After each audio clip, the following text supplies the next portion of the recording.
Bien, bienvenidos mis queridos hermanos y hermanas a este espacio en el cual tenemos nuestros estudios bíblicos semana tras semana y hoy seguimos en esta segunda semana de Adviento meditando en lo que son las antífonas de la O. Justamente el día de hoy, 6 de enero, la iglesia cristiana celebra o conmemora a San Nicolás de Mira, o también conocido como San Nicolás de Bari, el famoso San Nicolás, y vamos a estar orando la colecta para el día de hoy y empezar nuestro estudio. En el nombre del Padre, y del Hijo, y del Espíritu Santo. Amén.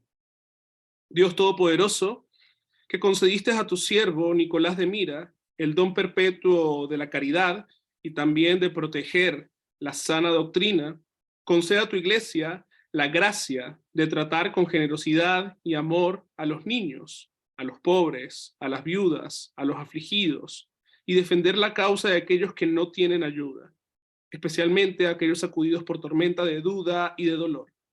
Te pedimos por aquellos te lo pedimos por aquel que dio su vida por nosotros, tu Hijo, nuestro Salvador Jesucristo, que vive y reina contigo y con el Espíritu Santo, siempre un solo Dios, por los siglos de los siglos. Amén. Muy bien, entonces continuamos con nuestro estudio para el día de hoy. La semana pasada estuvimos viendo una introducción y los miércoles que estamos teniendo nuestros maitines y nuestras vísperas, estuvimos meditando en la sabiduría, en este primer título mesiánico. Hoy vamos a estar viendo vamos a estar hablando un poquito en cuanto a también lo que significa la sabiduría de Dios, y es ver cómo ese concepto está tan arraigado en el Antiguo Testamento para referirse a Cristo mismo, y cómo también se liga a el segundo título mesiánico, que es Adonai. Entonces hoy vamos a estar viendo tanto la sabiduría como Adonai, y cada martes vamos a estar viendo un poco, por ejemplo, mañana vamos a estar meditando en el renuevo de GC. El día martes vamos a estar tratando de analizar un poquito de ambos. Entonces, como les dije también, a lo largo de estas semanas de Adviento, vamos a tratar de aprendernos el himno Oben, Oben, Emanuel, con todas sus estrofas, con las 7 estrofas. Culto cristiano tiene 4 estrofas, el himno que lo vamos a cantar al final también, es el de 4 estrofas, pero hoy vamos a cantar esta que escuchamos la semana pasada, el miércoles. Entonces vamos a ver un poco sobre esto, sobre la sabiduría, y a cantar. Entonces, si quieren seguirme desde sus hogares, con los micrófonos así como los tenemos silenciados, es la misma melodía de Oben, Oben, Emanuel, que ya sabemos, pero esta, por ejemplo, esta estrofa cambia un poco las palabras y dice así: oh gran sabiduría, ven de boca de Dios sumo bien, enséñanos por dónde ir, por fe te hemos de seguir. Alégrate, oh Israel, vendrá, ya viene Emmanuel. Muy bien, entonces, como hablábamos la semana pasada, no es coincidencia de que el primer título mesiánico con el que se reconozca a nuestro Señor, a Cristo Jesús, sea con la sabiduría. De aquí vamos a estar hablando desde lo más macro, desde el cosmos, desde la creación, desde el principio de todas las cosas. Entonces, por ejemplo, muy bien, aquí tenemos que la palabra sabiduría, que en hebreo es Jokma, la Jokma de Dios, la sabiduría. Vemos que cuando estuvimos meditando el miércoles en Proverbios 8, este versículo 2 se va a encadenar con el resto del discurso del sabio Salomón en cuanto a lo que es la sabiduría. Y como habíamos hablado, la sabiduría no es simplemente un concepto abstracto, no es simplemente un concepto, vamos a decir así, de conocimiento como tal. Parte de la sabiduría es eso, pero como nos lo retrata el Antiguo Testamento, como nos lo retrata el sabio Salomón en el libro de Proverbios o en el libro de Sabidurías, vamos a decir así, él encarna la sabiduría. La sabiduría se encarna en la persona de Cristo mismo, y vamos a ver cómo este va a ser el pensamiento judío en el Antiguo Testamento, de que ellos ya veían a la sabiduría como el ser de Dios, parte de la esencia de Dios, que se iba a encarnar en el Mesías prometido. Entonces vemos que aquí Salomón, o lo que nos está hablando el proverbio, la sabiduría misma está hablando, y la sabiduría está diciendo: yo, la sabiduría, yo, la Jokma, habito con la cordura. Entonces aquí vemos que la palabra Jokma, como ya les dije, se va a encadenar a el versículo 22, cuando, por ejemplo, la misma sabiduría está diciendo: Jehová me poseía en el principio, en el Reshit. Entonces, este sustantivo, como escuchamos el miércoles pasado, el sustantivo Reshit, principio, es la primera palabra de las Sagradas Escrituras. Bereshit Barak Elohim. En el principio creó Dios. La sabiduría está hablando, y la sabiduría habla desde el principio de todos los tiempos. La sabiduría, vemos y escuchamos la semana pasada, la sabiduría creó todas las cosas. Para Salomón, el temor a Dios fue el principio de toda la sabiduría, de la vida, del conocimiento, de la conducta. Y asimismo, como el palacio simbolizaba la era de la monarquía, y durante los días gloriosos del reino de David, también significaba el poder, y el templo y la casa que edificó Salomón también era como un símbolo de poder. La sabiduría como tal es parte de la era salomónica, o la era de la sabiduría como tal. Recuérdense que cuando Salomón, y eso lo escuchamos el miércoles, cuando Salomón, el Señor se le aparece y le dice: pídeme lo que quieras y yo te lo daré. Salomón pide sabiduría, Salomón pide a Cristo para poder guiar a el pueblo de Dios. Entonces, este autor, Walter Kaiser, va a tener en su libro, hacia una teología del Antiguo Testamento, un excelente argumento, un excelente desarrollo sobre el concepto teológico de la sabiduría en el Antiguo Testamento. Y él va a decir: en el libro de sabiduría, o sea, en el libro de Proverbios, el temor al Señor rápidamente tomó el puesto de lema. El temor al Señor es el principio, es el reshit del conocimiento, y los necios desprecian la sabiduría y la disciplina. Entonces, aquí vemos que ya el proverbio nos está dejando claro que cuando se habla de necios, no simplemente se está hablando acerca de gente inculta como tal.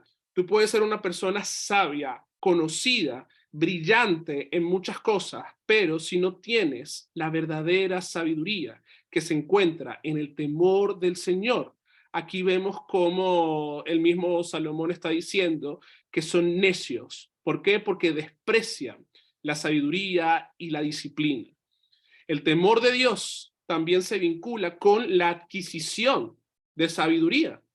Como la sabiduría era o es una característica de Dios, o es también su posesión para dar a los que llegaban a tener una relación especial con él.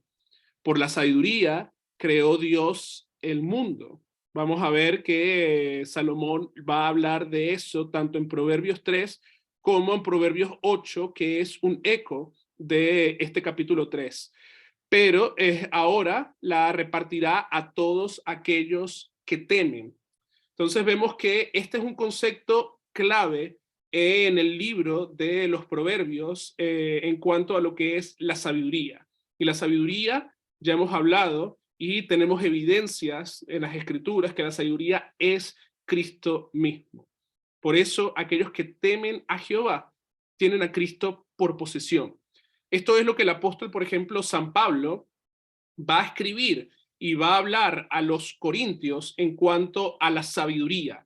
Y el apóstol San Pablo vamos a hacer así, va a tomar estas mismas preguntas retóricas que podemos ver en el Antiguo Testamento, en Job, cuando Dios mismo le dice a Job, ¿dónde estabas tú cuando yo creé los cielos y la tierra? ¿Dónde estaba aquel que me daba consejo cuando yo creé todas estas cosas? El apóstol San Pablo va a decir, ¿quién puede entender al Señor? Pero nosotros poseemos y nosotros tenemos la mente de Cristo. ¿Y qué significa tener la mente de Cristo? Significa tener la sabiduría de Dios, significa tener a Cristo mismo en medio de nosotros. Y tener la mente de Cristo es lo que dice el salmista en el Salmo 1 sobre aquellos que meditan día y noche en la ley de Dios. Serán como un árbol plantado a las orillas del río, que sus raíces son fuertes y nadie lo va a mover de ahí.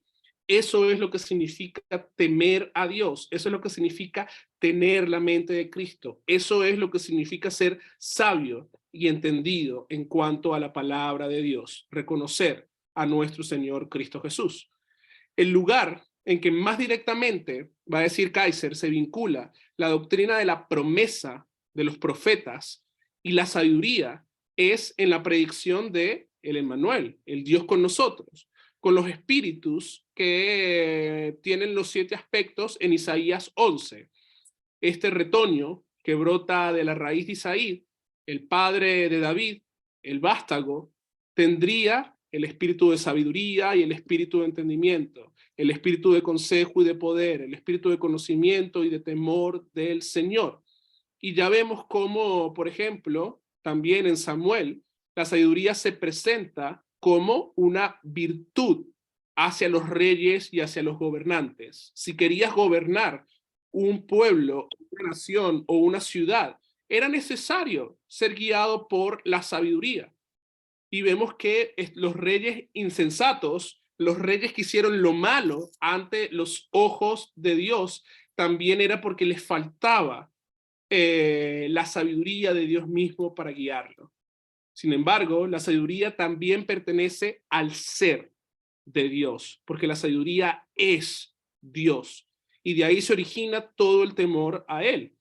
Así que es más que una relación accidental cuando, por ejemplo, Isaías profetizaba el futuro de la descendiente davídica en virtud de una sabiduría política, en virtud de esta sabiduría que necesitaban los reyes y gobernantes para gobernar un pueblo o una ciudad.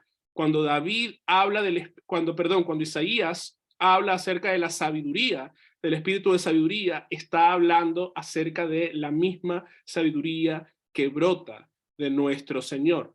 Es por eso que, por ejemplo, el pueblo judío, para resolver el problema entre el Sinaí, entre la ley y la promesa, ellos observaban, y muchos comentaristas van a decir, ellos observaban la promesa de la encarnación del Mesías.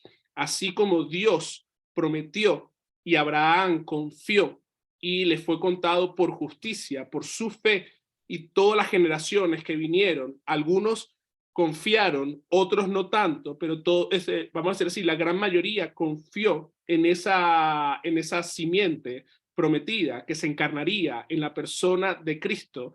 Así fue como el pueblo judío pudo resolver esta disyuntiva entre lo que es la ley y la promesa. Y aquí podemos ver que en la sabiduría se encuentra relacionado lo que es las doctrinas o la doctrina fundamental de las Sagradas Escrituras. La doctrina fundamental de las Sagradas Escrituras es ley y evangelio. La ley que mata y condena y el evangelio que salva y da vida. Y por ejemplo, el doctor Walter, no Walter Kaiser, sino el doctor Walter, el primer presidente del Sínodo de Missouri, en su libro de Ley y Evangelio, él va a decir en una de sus tesis que uno llega a ser un doctor en teología cuando puede distinguir correctamente entre la ley y el evangelio. Y él va a decir que esto es una práctica bastante difícil y que él aún, con todos los conocimientos teológicos que tiene, a veces es difícil poder distinguir correctamente la ley del evangelio, el evangelio de la ley. Y esto solamente lo podemos distinguir gracias a la sabiduría que Dios nos ha dado. Y nuevamente, esta sabiduría sí, en parte es una sabiduría intelectual, pero más que una sabiduría intelectual, es una sabiduría que viene del Espíritu Santo de Dios a cada uno de nosotros y nos abre las Sagradas Escrituras. Sigue Kaiser diciendo y exponiendo sobre la sabiduría, diciendo la sabiduría no puede existir separada de la fuente en sí de la sabiduría, que es Dios mismo. Por tanto, no puede saberse ni aplicarse parte del temor del Señor, aparte del temor del Señor. La sabiduría tiene que encontrarse en Dios y en ninguna otra parte. Y a menos de que la búsqueda de la sabiduría lleve al hombre a sus rodillas en sobrecogimiento y reverencia, reconociendo su propia incapacidad para hacerse sabio a sí mismo, la sabiduría permanecerá para él como un libro cerrado. Y estas palabras de Kaiser me hacen recordar las mismas palabras que aprendemos cuando estudiamos el Catecismo Menor de Lutero, en el tercer artículo del credo, que Lutero, cuando habla acerca de la obra del Espíritu Santo, él pone nuestra condición y la condición de Dios. Nuestra condición es creo que no puedo creer, pero creo que es el Espíritu Santo quien me ha llamado, me ha iluminado, me ha santificado y me ha llevado a la casa de Dios, así como llama, congrega, ilumina y santifica a toda la cristiandad en el mundo entero y la hace ver a Cristo como su Señor y como su Salvador. Entonces, Kaiser va a mostrarnos cómo, por ejemplo, en el libro de sabidurías, en el libro de Proverbios de Salomón, la sabiduría se asocia al temor del Señor. La sabiduría también, el temor del Señor, hace que el hombre se deleite en esa sabiduría y en esa instrucción de recibir consejo y reprobación. Aquí vemos nuevamente este juego entre la ley y el evangelio y escuchar la sabiduría, entendimiento y el conocimiento de Dios. En la sabiduría de Dios, o sea, en su palabra, podemos entender quién es Dios. Y entendiendo quién es Dios, entendemos que Él es la sabiduría y hemos ganado sabiduría para nosotros mismos, porque tenemos ahora a la sabiduría con nosotros, tenemos la mente de Cristo. Entonces, Proverbios 8, como ya les comentaba, es una expansión de Proverbios 3:19, el cual declara que aquí Yahweh fundó la tierra con la sabiduría. Entonces aquí Kaiser va a estar haciendo todo un argumento con la palabra Amón, que en el hebreo aquí está como un verbo pasivo, como un verbo participio pasivo, Amun, que viene de la raíz que es mamar o amamantar o un niño, y él va a argumentar que esta misma palabra que usa el autor, que usa Salomón, es para referirse a que la sabiduría estuvo del lado de Dios, del maestro, del que creó absolutamente todas las cosas desde el principio, desde el Reshit, en el principio de todas las cosas. Así que la sabiduría dice que estuvo presente en la creación.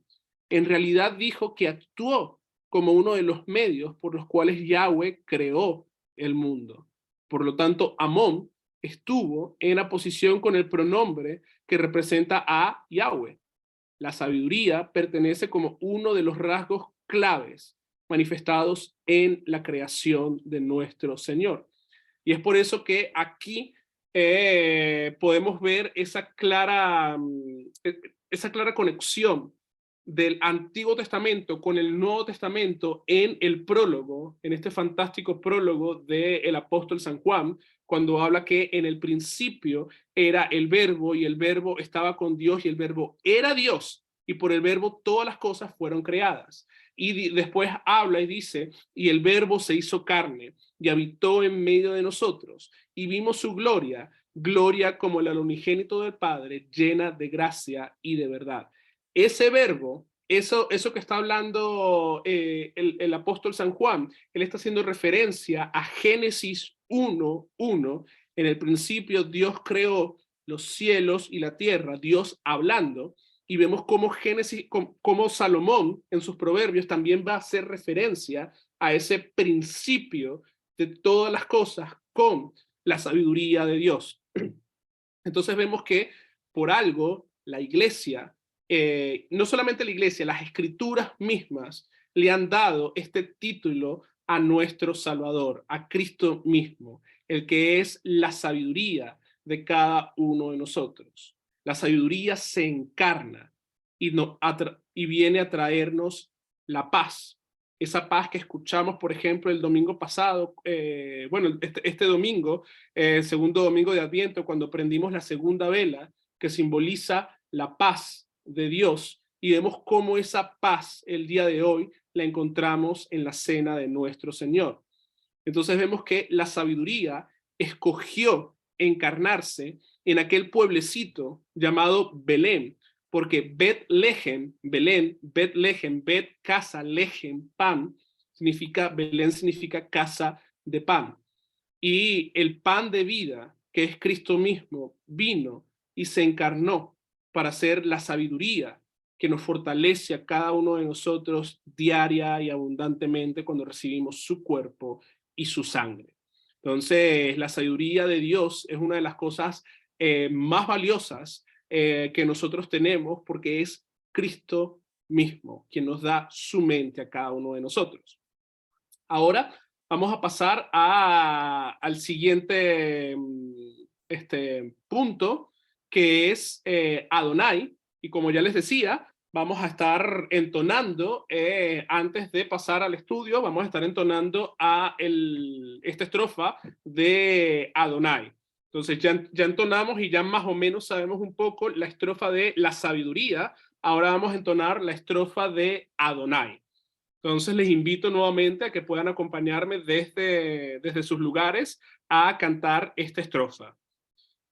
Oh, ven, Adonai, que en tiempo atrás en Sinaí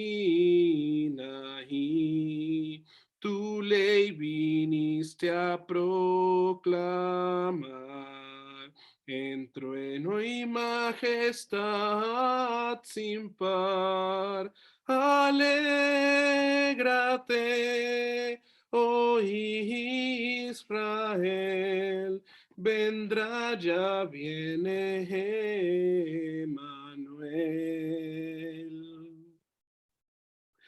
Muy bien, en la reflexión anterior contemplábamos cómo la sabiduría había creado todas las cosas. Nos encontrábamos en el cosmos viendo cómo la sabiduría creó todo y ahora nos vamos a adentrar al desierto, al lugar de prueba, al lugar donde Dios, por ejemplo, revela por primera vez su nombre. Y fíjense que la colecta para la segunda antífona de la O dice: Oh Adonai, pastor de la casa de Israel, que te apareciste a Moisés en la zarza ardiente y en el Sinaí le diste tu ley, ven a librarnos con el poder de tu brazo. Entonces vemos que Dios, en el Génesis, encontramos en varias oportunidades cómo a Dios se le llama Elohim. Pero la primera vez que Dios va a usar o revela su nombre va a ser en la zarza ardiente, va a ser en Éxodo, en capítulo 3, cuando Moisés está buscando, está apacentando su rebaño y todo esto lo lleva a este lugar, a este monte, donde él ve una zarza que está prendida en fuego, pero que no se quema, y escucha una voz que le dice: Moisés, Moisés. Y Moisés, ¿qué es lo que le va a decir? Heme aquí, aquí estoy yo. Y cuando Dios le está diciendo que él va a ir a liberar a su pueblo de Egipto, que él se va a ir a presentar al faraón, Moisés en una de esas le dice: y cuando yo esté donde faraón, eh, ¿qué nombre voy a decir? ¿A quién voy a decir que me está enviando? Y Dios le dice: yo soy. Tú le vas a decir a faraón: yo soy, me ha enviado, yo soy el que soy.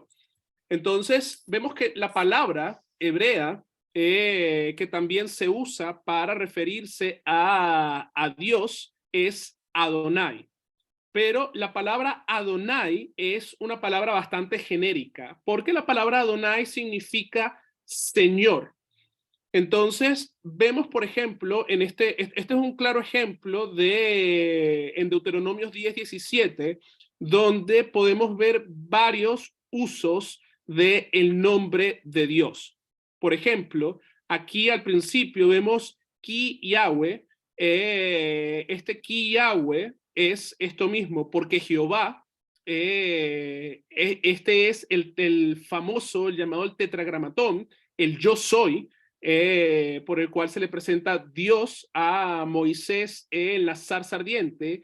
Aquí vemos Eloheinen, Ken al final es un sufijo pronominal, que va a estar hablando y va a estar diciendo vuestro Dios. Entonces aquí vemos ya, en las tres primeras palabras en el hebreo, vemos dos veces el nombre de Dios, Yahweh, Elohim.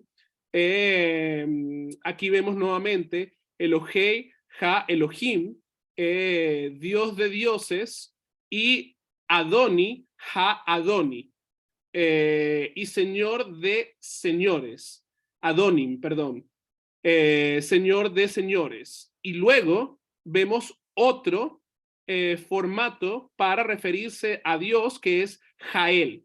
Aquí, quitándole el artículo, es él.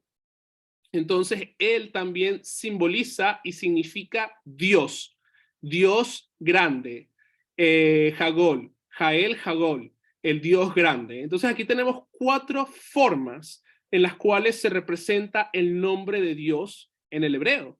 Y dos de estas cuatro, bueno, vamos a decir así, tres de estas cuatro formas son formas genéricas, pero dos de ellas era para referirse a dioses genéricos, no solamente al Dios del Antiguo Testamento, al Dios de Abraham, de Isaac y de Jacob, a nuestro Dios, a Yahweh Tsabaoth, sino también a los dioses paganos y a los dioses falsos. La primera es Elohim y la otra es él.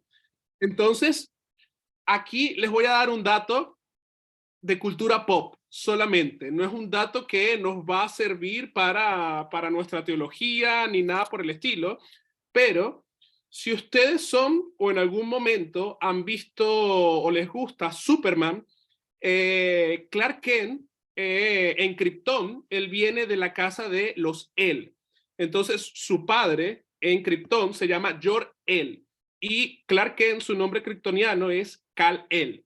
Esa partícula El al final de sus nombres y la casa de los El significa la casa de los dioses, la casa de Dios. Y vemos cómo, por ejemplo, en toda la mitología de DC Comics, Superman es considerado como un dios aquí en la Tierra.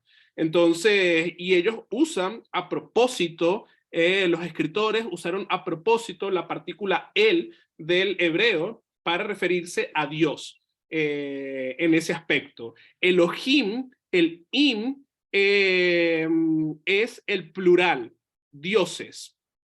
Y vemos que, como ya les dije, el tetragramatón, Yahweh, es el nombre con el cual se le conoce a Dios en el Antiguo Testamento, el nombre que está en el Antiguo Testamento, y Adonai es uno de los nombres que usa Dios mismo para referirse a él, pero no solamente Adonai se usa para referirse a Dios, sino también Adonai se usa para referirse a personas, a seres humanos. Entonces, sabemos que a menudo los nombres tienen importancia en la Biblia. Y vemos, por ejemplo, que Isaías 9, vemos que Dios mismo toma el tiempo para darse nombres que van a tener significados, van a tener atributos para la función mesiánica que va a cumplir Cristo Jesús por nuestros pecados, para morir por nuestros pecados. Él es el Padre eterno, el príncipe de paz, el Dios admirable. Entonces, uno de los nombres prominentes utilizados en el Antiguo Testamento para referirse a Dios es el que ya conocemos, Adonai, que significa Señor. Las personas en todo el Antiguo Testamento lo usaban también cuando se referían a seres humanos que eran maestros o señores sobre ellos. Por ejemplo, Sara se va a referir a su esposo. ¿Y quién es su esposo? Abraham. Ella se va a referir a mi Señor. Y va a decir que Abraham es su Señor. Y vamos a ver esta misma referencia en Pedro, en una de las epístolas universales de Pedro, cuando hablaba acerca, y él va a interpretar este texto diciendo cómo Sara se refería a Abraham como su Señor, como mi Señor, que estaba en un puesto de autoridad. Y un ejemplo claro y bastante hermoso para ver el trasfondo de la palabra Adonai en una persona es este que nos muestra la palabra de Dios en 1 Samuel 24:8, cuando David tuvo la oportunidad de quitarle la vida al rey de Israel, a Saúl, al que también Dios había ungido para ser el rey de Israel y que trataba de matarlo. David elige perdonar la vida de Saúl. ¿Por qué? Porque él sabía que Saúl había sido ungido por Dios, sabía que Saúl estaba en un puesto de autoridad, Saúl era el rey y solamente Dios era aquel que iba a sacar a Saúl del rey y del reino, del trono, e iba a poner a David, el otro ungido del Señor, en el trono. Entonces, fíjense, tal era el respeto de David, siendo también el ungido del Señor, que cuando se entera por un mensajero de la muerte de Saúl, y sabemos, la Biblia nos dice que Saúl se lanzó sobre su espada, vemos cómo, por ejemplo, este mensajero, él queriendo ser el mejor, el más chévere de todos, va y le dice a David, yo maté a Saúl. ¿Y qué es lo que hace David? David manda a matar a ese mensajero, él no lo premia, sino que lo manda a matar porque dice, has matado al ungido. Este hombre mintió, pero vemos el respeto que tenía David por su rey, por Saúl, que manda a matar a aquel que supuestamente mató a Saúl. Y vemos aquí el texto que se nos dice, también David se levantó después y saliendo de la cueva, dio voces detrás de Saúl diciendo, mi señor, el rey. Y cuando Saúl miró atrás, David inclinó su rostro a tierra e hizo reverencia. David haciendo reverencia a aquel que está tratando de matarlo. Entonces vemos que en el hebreo, aquí tenemos en la palabra rojita, Adoni Hamelech, lo que dice aquí, mi señor el rey, Adoni. Entonces vemos cómo este nombre también era usado para referirse a hombres. En el hebreo, Adón, que es la forma simple de Adonai, puede ser un término también de respeto o de cortesía para una figura terrenal, para una figura paterna, para el esposo, para el hermano, para un padre, para un rey, incluso para el profeta. Hoy en día, por ejemplo, nosotros en España tenemos el don o doña, pero también, por ejemplo, en Latinoamérica y en muchas culturas tenemos el señor o señora.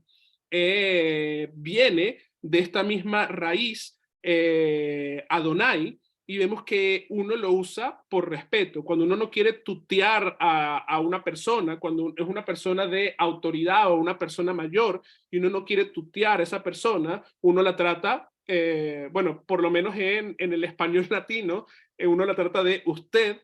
eh, Aquí imagino que es de vosotros, ¿no? Vuestro, eh, pero también con doña o señor, señora. Entonces vemos que es un título de cortesía y de respeto. Adonai, en el sentido humano, a veces también se ha utilizado para los ángeles, parece estar reconociendo, ya esto lo hemos hablado, poder o liderazgo de una persona. Saúl, en el ejemplo mencionado anteriormente, David lo reconoce con el que tiene el liderazgo en Israel. Aun cuando David es el ungido también del Señor, el que tiene liderazgo ahora o por ahora es el rey Saúl. Entonces, por eso es que David le perdona la vida.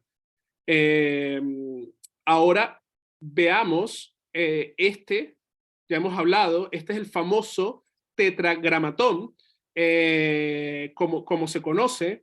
Eh, Se puede pronunciar Yahweh, pero en realidad no se sabe la correcta pronunciación. Más adelante, y eso lo vamos a ver dentro de un rato, más adelante se le pusieron las vocales A y E para decir Yahweh como tal, pero el tetragramatón o el nombre de Dios viene de la raíz hayá, que es el verbo ser o existir. Es el verbo yo soy, o sea, es el verbo ser. Aquí Dios mismo le dice a Moisés, yo soy el que soy. Es por eso que cuando Jesús en el Nuevo Testamento usa el término ego eimi, yo soy, es un término de escándalo. Eh, Cuando o antes de que Abraham fuese yo soy, vemos que la gente se escandalizó porque estaba usando el santo y sagrado nombre de Dios.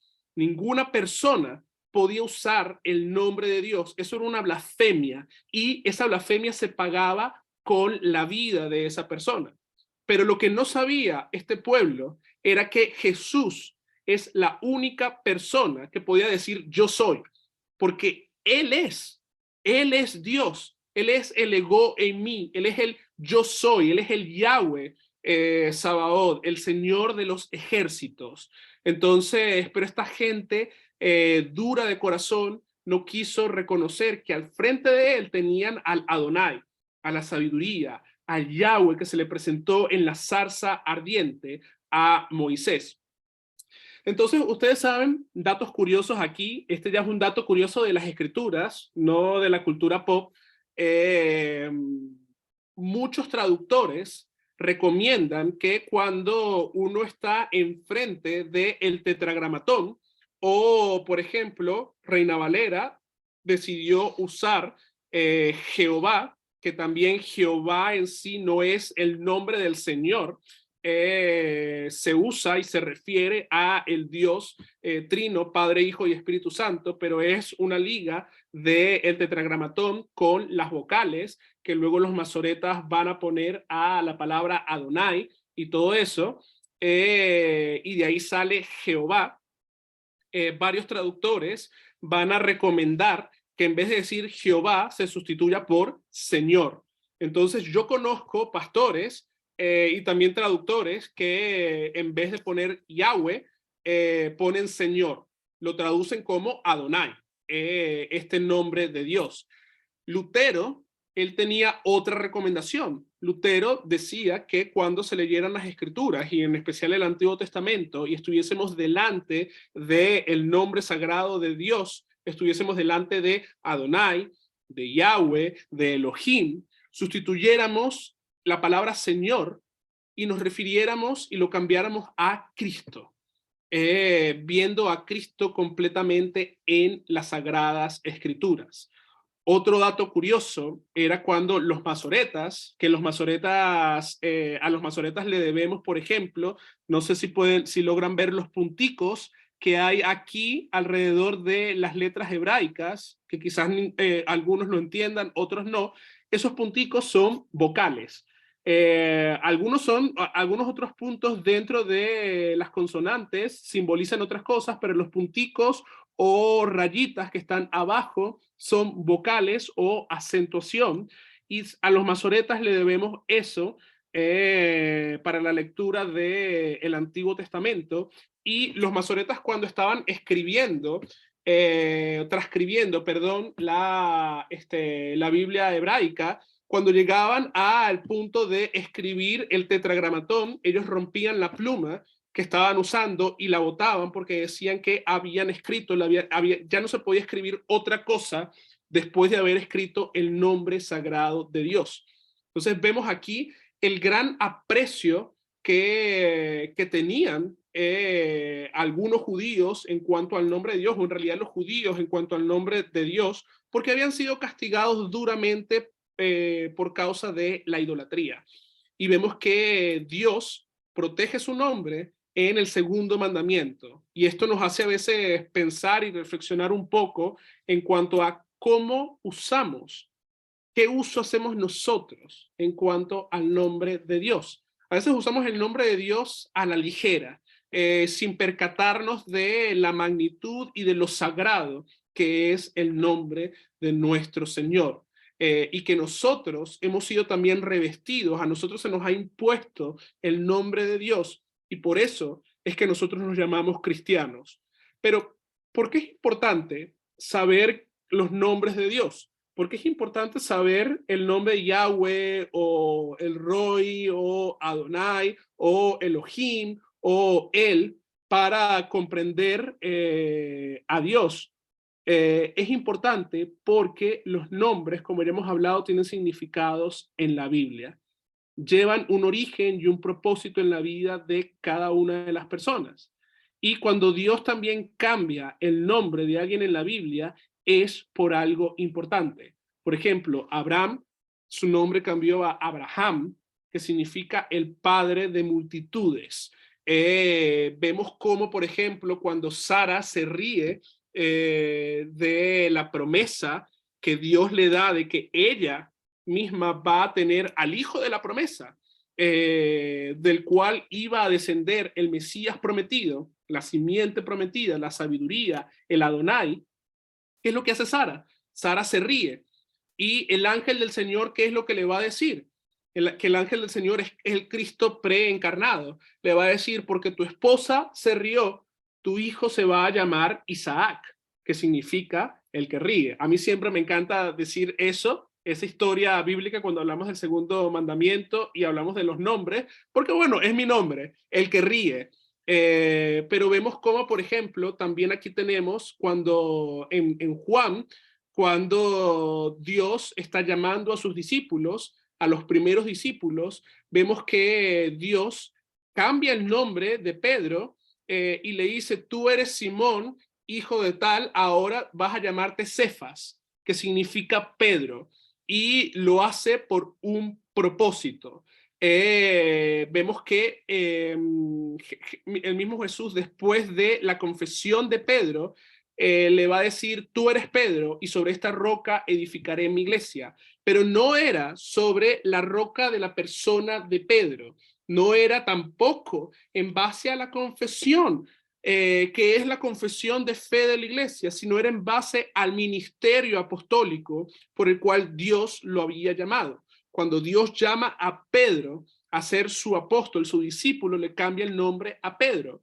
Entonces Dios va a edificar su iglesia en base al ministerio apostólico, en base al ministerio de la representación de Cristo para predicar ley y evangelio, para predicar la palabra de Dios, la cual obra la fe donde y cuando le place en aquellos que oyen la palabra de Dios.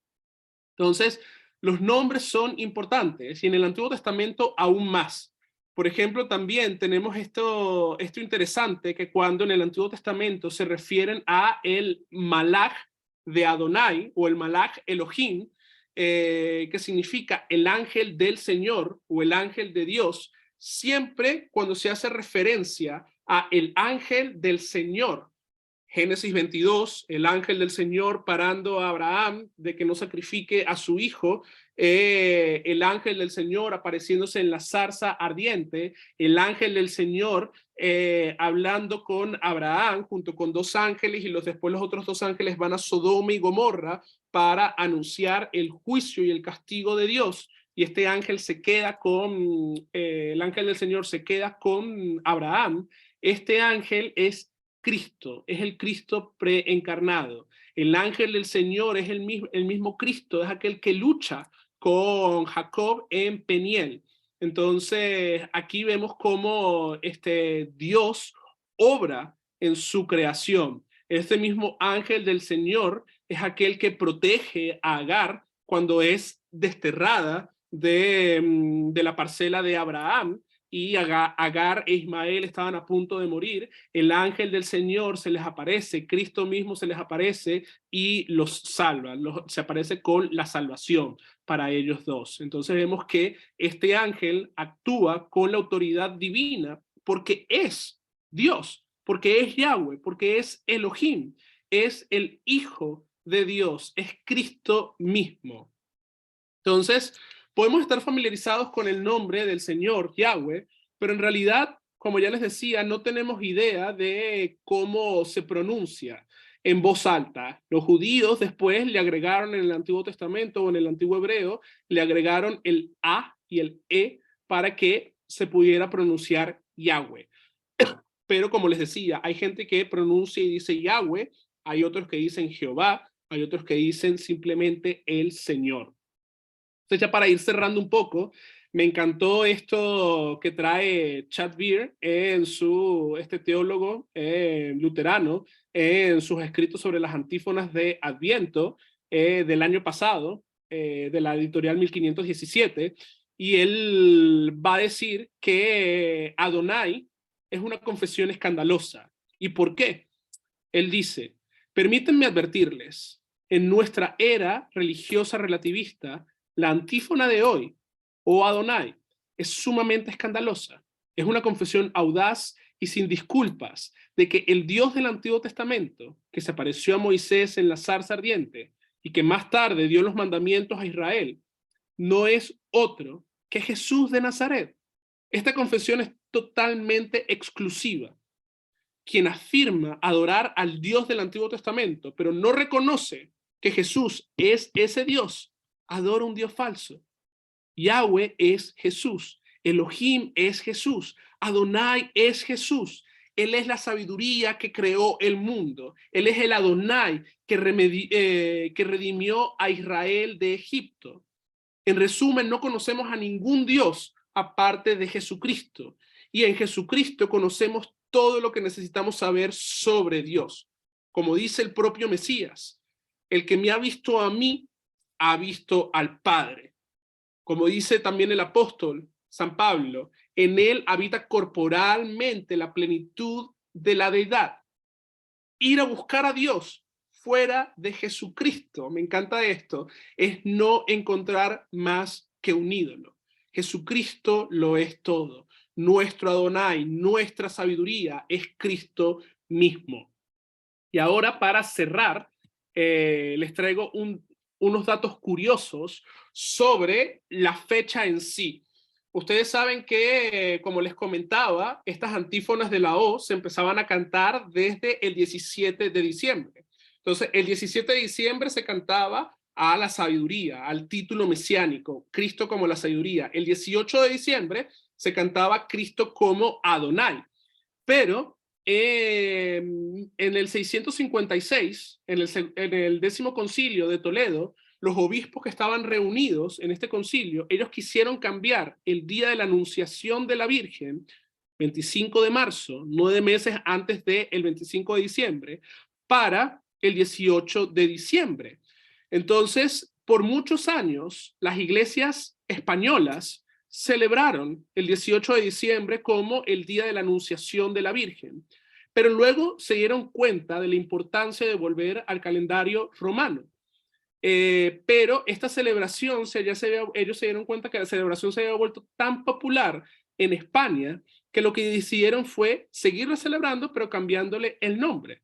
Entonces, el 18 de diciembre no solamente la iglesia celebra a Jesús como nuestro Señor, como el Adonai, sino que la iglesia romana ha denominado este día como el día de la Santísima, de la Santa María de la O. Entonces también hay iglesias que evocan la exaltación a Santa María de la O como tal y toman esta octava antífona que va dirigida a María para hacer alusión y para hacer, vamos a decir así, rendirle, venerar a la Virgen ese día. También se ha llamado el día de la expectación al parto de la Virgen. Está cerca, pero todavía falta un poco.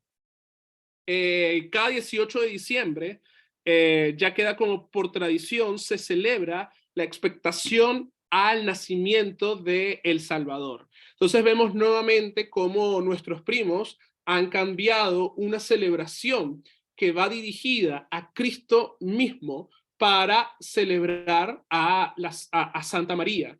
Entonces, como les decía en la semana pasada, las O van ligadas a el himno de la Virgen, el Magnificat, pero no es porque, vamos a decir así, no es por una exaltación a la Virgen, sino es por la misma confesión que tiene la Virgen con respecto a Jesús.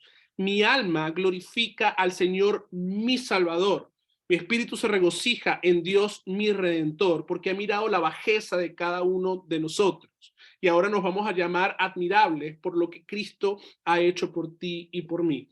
Entonces, la evocación en estas antífonas de la O es hacia Cristo y a su obra redentora, no hacia la Virgen. La Virgen, ella reconoce cuál es su papel en todo esto. Ciertamente, ella, como la han denominado muchos teólogos, ella es el arca del pacto que contiene la presencia de Dios mismo en su vientre, pero es simplemente eso, es un vehículo para el nacimiento del Salvador. Y ese Salvador va a morir por ella. Por algo ella dice, Dios mi Salvador. Entonces estamos a escasos días de celebrar vamos a decir así, una tradición que atenta en contra del Evangelio y es la Inmaculada Concepción de la Virgen. Es una teología que atenta contra las Sagradas Escrituras y atenta contra las propias palabras de la Virgen, que reconoce que ella necesita a un Salvador, que ella nació en pecado y que necesita a Cristo como su Salvador. Entonces, mis queridos hermanos, antes de terminar, vamos a estar entonando, vamos a estar cantando el himno O ven, Emanuel. Esta vez no lo van a escuchar por mí, sino lo vamos a estar escuchando por el pastor Roberto Weber, y todas las semanas vamos a estar escuchando este mismo himno al finalizar.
celestial, alúmbranos con tu verdad, disipa toda oscuridad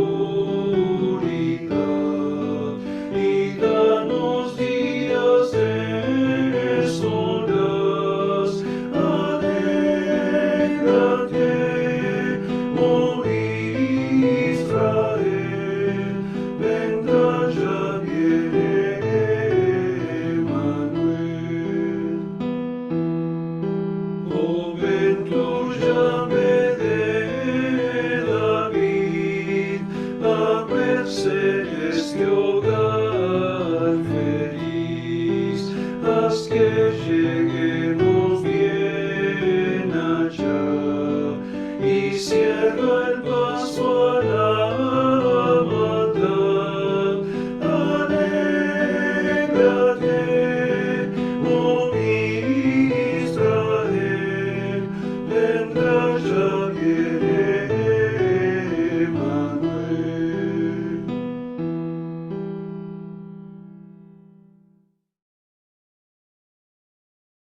Y mis queridos hermanos, con la expectación de que ese Emmanuel, ese Dios con nosotros, viene pronto y lo esperamos, vamos a finalizar nuestro estudio bíblico para el día.